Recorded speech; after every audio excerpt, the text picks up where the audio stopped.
Welcome to this episode of our program Daily Debate. As usual, we will be discussing a very contentious and important debate. Today we'll be speaking about the Egyptian-African relations, the past, the present and the future. Of course, this comes in light of a recent meeting by President Fattah al-Sisi with some of the African reporters in Cairo, as well as the Egyptian strategy or new policy towards Africa. Now, no doubt that Egypt is the heart of the whole world thanks to the genius strategic location and its history. It is a meeting point of all the continents, civilizations and cultures. It is also a crossroad to all the continent's maritime transport, since it is the head of Africa that overlooks the Mediterranean and the mouth of its continent's greatest river, the River Nile.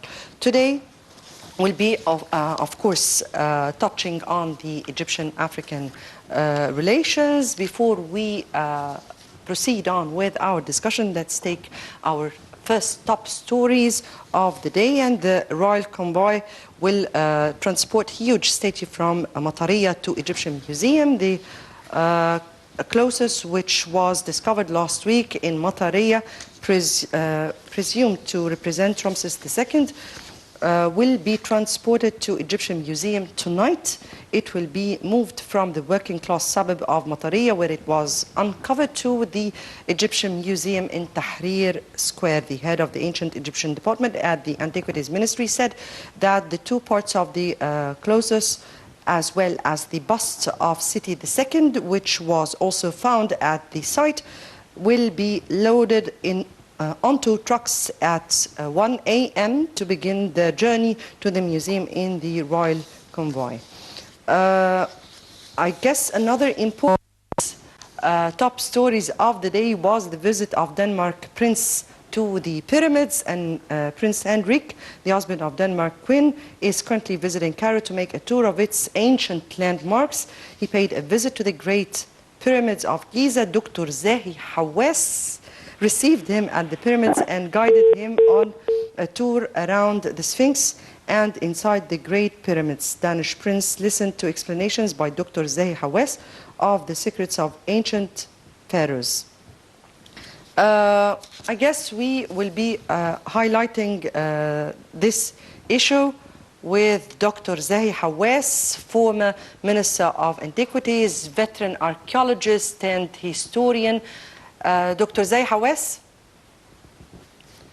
Yes, I guess we'll come back to him later on in our show. Before we proceed on with our discussion, let's first take this report. President Sisi meets African reporters in Cairo. Let's watch the report and we'll come back.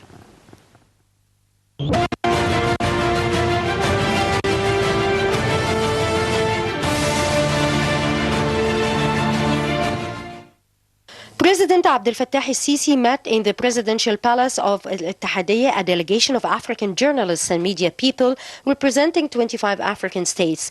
The delegation was on an official visit to Egypt to participate in a workshop organized by the Egyptian Agency of Partnership for Development. President al-Sisi stressed during the meeting on the importance of the role African media plays, which aims to increase awareness among the continent's citizens. President al-Sisi asserted during the meeting that Egypt is adopting open policies towards all African countries based on non-interference in these states' internal affairs. Sisi further noted that Egypt is currently keen on supporting the comprehensive development of African countries and fostering the social and economic development to the continent's people. The meeting also touched on topics such as terrorism, on which Sisi stressed that it does not reflect Islam or any other religion. Moreover, Sisi said that the cooperation between Egypt and the Nile Basin countries should be based on turning the Nile River to a tool for development and construction.